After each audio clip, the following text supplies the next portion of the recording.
Muito bom dia, meus queridos e amados irmãos.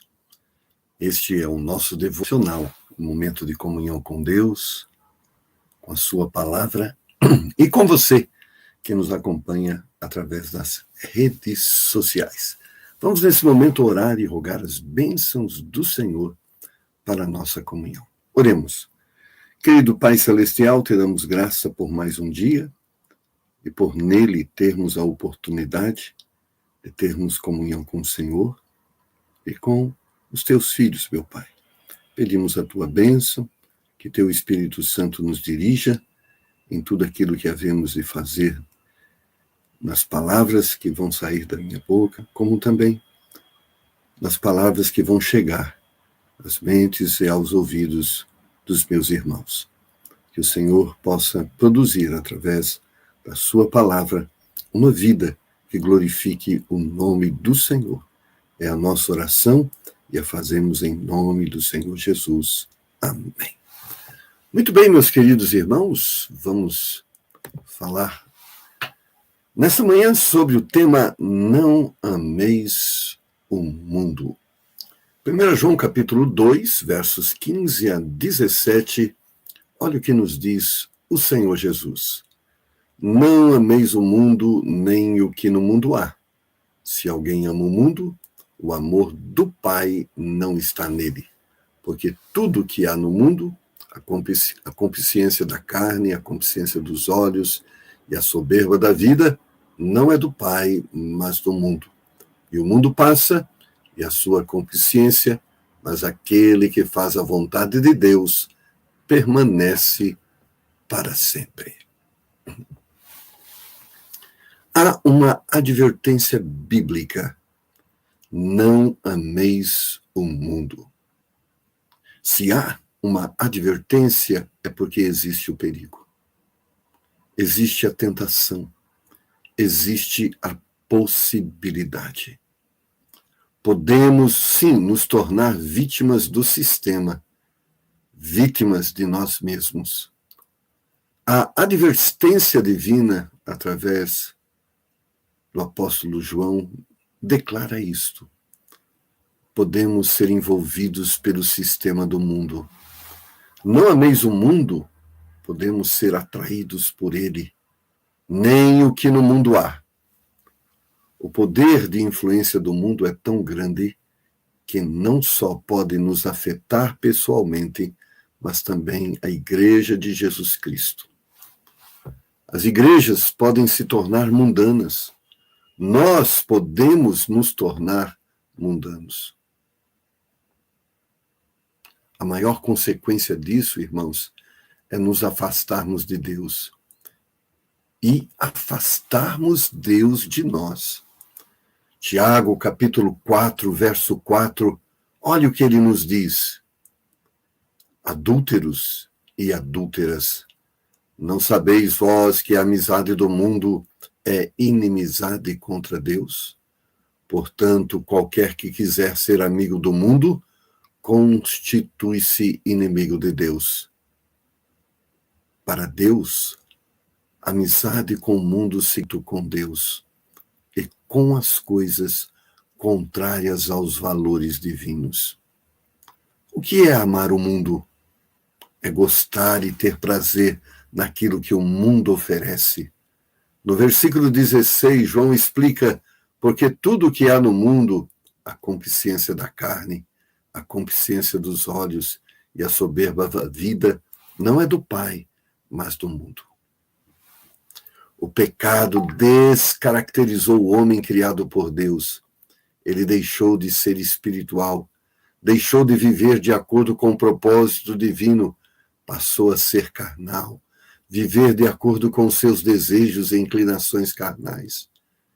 Deus tem oferecido ao homem tudo o que ele necessita, porém Satanás o seduz dizendo que ele pode ter mais, ou não tem tudo o que é bom. O que tem no mundo que tanto atrai o homem? Está relacionado à concupiscência. Podemos seguramente definir o termo concupiscência como os desejos de nossa alma e de nossa carne. Segundo o dicionário grande desejo de bens ou gozos materiais, apetite sexual. Partindo dessa premissa, a Bíblia divide essa concupiscência em 3 grupos: concupiscências da carne, dos olhos e soberba da vida. Concupiscência da carne se relaciona com o imediatismo, a satisfação pessoal e momentânea, o comer, o beber, o sexo fútil, toda e qualquer carnalidade, todo e qualquer desejo, toda e qualquer ambição que leva o homem, sobretudo, a se afastar de Deus e corromper os seus valores e princípios. Muitas pessoas abrem mão das coisas boas, de promessas de Deus, pelo prazer momentâneo. Um grande exemplo disso, de mal, se encontra na história de Esaú. Ele vendeu sua primogenitura a seu irmão Jacó em troca de um simples guisado vermelho. Ao fazer isso, abdicou de todas as prerrogativas inerentes ao primogênito. Olha o que o texto nos diz em Gênesis capítulo 25, versos de número 30 a 34. E disse Esaú a Jacó: deixa-me, peço-te, comer desse guisado vermelho, porque estou cansado, porque isto se chamou Edom. Por isso se chamou Edom. Então disse Jacó: vende-me hoje a tua primogenitura. E disse Esaú: eis que estou a ponto de morrer, para que me serviria a primogenitura? Então disse Jacó: jura-me hoje. E jurou-lhe e vendeu a sua primogenitura a Jacó. E Jacó deu pão a Esaú e o guisado de lentilhas, e ele comeu e bebeu e levantou-se e saiu. Assim desprezou Esaú a sua primogenitura. Sabemos que mais tarde Esaú veio a se arrepender, mas já era tarde demais. Isto é um bom exemplo para nós que decisões erradas concernente às coisas espirituais podem ser um caminho sem volta.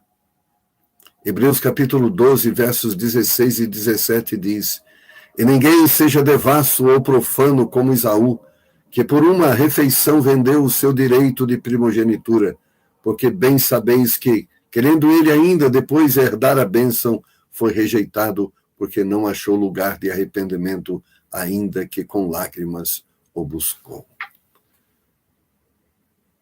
Às vezes os homens, por um minuto de prazer, por alguns segundos de realização pessoal, em nome de mais, de possessão, em nome de ganância, se afastam de Deus, abrem mão das promessas divinas e se rendem ao pecado, ao engano. No caso de Esaú, por uma refeição desprezou as bênçãos de Deus. Outros fazem o mesmo, não por um guisado, às vezes por uma imoralidade, às vezes por um pouquinho de drogas, ou por muito menos, por uma amizade mundana, por um relacionamento contrário ao Senhor, por uma ganância financeira. Infelizmente, muitos se desculpam dizendo que é normal e que precisam disso e que não podem viver sem isso, e o que vale as promessas, a vida eterna, se eles não podem ter um pouco de prazer. O escrito de Gálatas relaciona as obras da carne, capítulo 5, versículos 19 a 21. Porque as obras da carne são manifestas, as quais são adultério, fornicação, impureza, lascívia, idolatria, feitiçaria, inimizades, porfias, emulações, iras, pelejas, dissensões, heresias, invejas, homicídios, bebedices, glutonarias e coisas semelhantes a estas, acerca das quais vos declaro, como já antes vos disse, que os que cometem tais coisas não herdarão o reino de Deus. Em nome da carne, se mata, briga, ofende, agride. E a frase é: meu sangue não é de barata. Em nome de um pouco mais de lentilha, de um prato suculento, se abre mão de valores, princípios. A consequência, não herdarão a vida eterna. Há também a concupiscência dos olhos, se relaciona à cobiça, às conquistas materiais, à ambição, não de ser, mas do ter. Por essa concupiscência, muitas pessoas abandonam a Deus, seus caminhos, para tornarem-se escravos do trabalho, escravo das riquezas, sem tempo para a família, para aproveitar o dom da vida e, principalmente, para dedicar tempo e disposição para as coisas de Deus. Enterram seus dons, sacrificam seus ministérios, sacrificam suas famílias, seus relacionamentos conjugais. Um bom exemplo disso é Judas Iscariotes. Apesar de ter andado com Cristo, aprendido com Cristo, visto as obras de Cristo, foi capaz de vender sua lealdade por 30 moedas. Segundo Cláudio Calan, do Museu Histórico Nacional, em equivalência, no dia de hoje, as 30 moedas são o que correspondem a 30 ou 40 mil reais. Judas, por certo, vislumbrou o que poderia adquirir com aquela soma. Judas se tornou vítima da concupiscência dos olhos. Minha mãe usava um termo que se identifica bem com isso. Quando a gente coloca mais comida no prato do que podia comer, ela dizia que a gente estava com os olhos maior do que a barriga. Tem muitas pessoas que estão destruindo suas vidas, buscando mais do que precisam ter. Hebreus capítulo 13, versículo 5. Sejam vossos costumes sem avareza, contentando-vos com o que tendes, porque ele disse, não te deixarei, nem te desampararei. Mateus capítulo 6, verso 33 diz, buscai antes o reino de Deus e a sua justiça, e as demais coisas vos serão acrescentadas. Porque as pessoas hoje não têm tempo para Deus, não têm tempo para um devocional, não têm tempo para uma leitura bíblica, não têm tempo para uma comunhão eclesiástica. Por quê? A cobiça dos olhos, a concupiscência da carne. Mas há também um terceiro mal que a Bíblia aponta, a soberba da vida. Caracteriza-se pela ambição não do ter, mas do ser. É uma busca pelo reconhecimento. Soberba, arrogância, prepotência são alguns dos frutos dessa vaidade. Em geral, esse mal aflige aqueles que já conquistaram fortuna. Mas isso não é o bastante. Almejam também a fama, o poder. Um bom exemplo disso é Absalão, que, obcecado pelo poder, intentou contra o seu próprio pai Davi. 2 Samuel, capítulo 15, verso 4 diz, dizia mais Absalão, quem me dera ser juiz da terra, para que viesse a mim todo homem que tivesse demanda ou questão, para que lhe fizesse justiça. Queria matar o pai para ocupar o seu lugar. Não é assim a geração de hoje, vivem pelo poder e pela fama, pela imagem. Se preocupam com aquilo que as pessoas pensam e deixam de se preocupar com aquilo que Deus está vendo. A corrupção humana. O gênero humano nasce pecador e necessita da redenção realizada por Cristo em seu sangue, porque no princípio da criação, o pai da mentira, Satanás, seduziu e conquistou o coração de Adão e Eva, justamente com a concupiscência da carne, dos olhos e com a soberba da vida. Vejamos Gênesis capítulo 3, versos 4 e 6. Então a serpente disse à mulher: certamente não morrerás, porque Deus sabe que no dia em que dele comerdes se abrirão os vossos olhos, e sereis como Deus, sabendo o bem e o mal. E viu a mulher que aquela árvore era boa para se comer, carne, e agradável aos olhos, e a árvore desejável para dar entendimento, soberba. Tomou do seu fruto e comeu, e deu também a seu marido, e ele comeu com ela. Da mesma sorte, Satanás tentou o mesmo artifício com Jesus ao tentá-lo no deserto. Mateus capítulo 4, versos 1 a 11. Então foi conduzido Jesus pelo Espírito ao deserto para ser tentado pelo diabo. E tendo jejuado 40 dias e 40 noites, depois teve fome. E chegando-se a ele, o tentador disse: se tu és o Filho de Deus, manda que estas pedras se tornem em pães. Carne. Ele, porém, respondendo, disse: está escrito, nem só de pão viverá o homem, mas de toda a palavra que sai da boca de Deus. Então o diabo transportou a cidade santa e colocou-o sobre o penáculo do templo e disse: se tu és o Filho de Deus, lança-te daqui abaixo, porque está escrito que aos seus anjos dará ordem ao seu respeito e tomar-te-ão nas mãos para que nunca tropeces em alguma pedra. Soberba. Disse-lhe Jesus: também está escrito, não tentarás o Senhor teu Deus.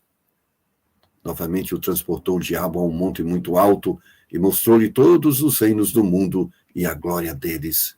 E disse-lhe: tudo isso te darei se prostrado me adorares. Olhos. Então disse Jesus: vai-te, Satanás, porque está escrito, ao Senhor teu Deus adorarás e só a ele servirás. Então o diabo o deixou, e eis que chegaram os anjos e o serviram. Jesus resistiu a Satanás, não restou nada a ele senão partir e deixar Jesus em paz. Tiago capítulo 4, verso 7, da mesma forma deve ser em nossas vidas. Devemos resistir o diabo, ele fugirá de nós. Devemos resistir às ofertas de sedução de Satanás, para que não pequemos. Devemos vigiar com constância, tendo em mente que quem está em pé também pode cair, como 1 Coríntios capítulo 10, 12 diz: aquele, pois, que cuida estar em pé, olhe, não caia. Nós podemos ser vítimas do amor ao mundo. Você ama o mundo? Você tem tido tempo para as coisas de Deus? As coisas espirituais são sem graça? Já não te dão prazer? Você tem distorcido a palavra de Deus para justificar seus prazeres carnais? São sintomas, sinais que dizem que, infelizmente, você tem amado o mundo. Quando você olha para a sua vida, seu caráter, sua forma de viver, elas revelam que você é mais parecido com Cristo ou mais parecido com o mundo? A sua fala, a sua forma de pensar, a sua forma de viver, o que diz? Lembre-se, Mateus 6, 21 diz: porque onde estiver o vosso tesouro, aí estará também o vosso coração. Não se esqueça de 1 João capítulo 2, versículo 17. E o mundo passa e a sua concupiscência, mas aquele que faz a vontade de Deus permanece para sempre. Há prazeres sadios e bons no mundo. A riqueza não é o pecado. Havemos de ter cuidado e cuidar-nos de nós, do nosso corpo. Mas tudo aquilo que nos afasta de Deus, como diz a palavra, coisas que nos convêm, mas não edificam. Coisas que são boas, mas impedem que servamos ao Senhor. Coisas que são boas, mas são fora dos propósitos do Senhor. Há prazeres no lugar certo, da forma certa, com as pessoas certas. Mas há um prazer diabólico, satânico. que leva o homem ao inferno e o conduz à perdição. Os valores do mundo são contrários a Deus. A vida do mundo é contrária a Deus. Nossa vida deve ser de acordo com a vontade de Deus. Olha a advertência que Jesus Cristo deixou e João escreveu: não ameis o mundo. Que Deus nos dê graça de mantermos uma vida de plena comunhão com Ele e afastada de uma comunhão com o mundo, em nome do Senhor Jesus. Amém. Vamos orar. Querido Pai Celestial, lemos na Tua palavra advertências muito importantes, significativas. Ajuda-nos a olhar para esta advertência, olhar para a descrição da Tua palavra, daquilo que ela aponta como pecado, e julgarmos as nossas vidas, e se nos vermos, Senhor, na prática de alguns deles, que possamos nesse momento nos arrepender. Ajuda-nos, Senhor, a amarmos mais o Senhor do que o mundo, amarmos mais o Senhor do que a nós mesmos, desprezarmos os prazeres momentâneos e abraçarmos aquilo que é eterno. Ajuda-nos, Senhor, a sermos bons mordomos daquilo que temos, daquilo que somos. Dá-nos graça, Senhor. Dá-nos graça de procurarmos vivermos uma vida não para a fama, não para a glória terrena, mas para a glória do Senhor. É o que te pedimos em nome de Jesus. Amém. Muito bem, meus queridos irmãos, que bênção é ter você aqui no nosso canal do YouTube. Se você foi abençoado com essa palavra, dê aí o seu joia. Se você entende que esta palavra pode abençoar outras pessoas, compartilhe. Se você ainda não é um assinante do nosso canal, faça isso. Se você é, divulgue. Vamos fazer com que a palavra de Deus chegue a outros corações. Amém? Que Deus nos abençoe. Amanhã temos mais um devocional e eu tenho certeza, uma palavra que vai abençoar a sua vida. Tá bom? Que esse dia seja de alegria, de paz, cheio da presença do Senhor. Um abraço a você e a todos aqueles que hão de sintonizar no nosso canal durante os próximos dias.